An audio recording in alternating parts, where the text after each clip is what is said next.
नमस्कार मित्रांनो, मी अंगद गिरी. मी आलो आहे वारीत. हे पहा, वारीचा सध्या स्वयंपाक चालू आहे. तिकडे स्वयंपाक महिला काही बनवत आहे. इकडे काही महिला भजन करत आहे. इकडं वारकरी मंडळी बसली आहेत. हे पाहू शकता किती सुंदर आणि वातावरण चांगलं आहे, खूप सुंदर. हे पहा, स्वयंपाक चालू आहे. इकडे काही वारकरी मोबाईल पाहतात.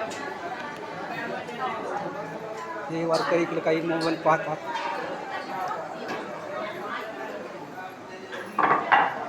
हे इकडे आमचे वाहन आहेत. हे आचारी सकाळी हे पहा.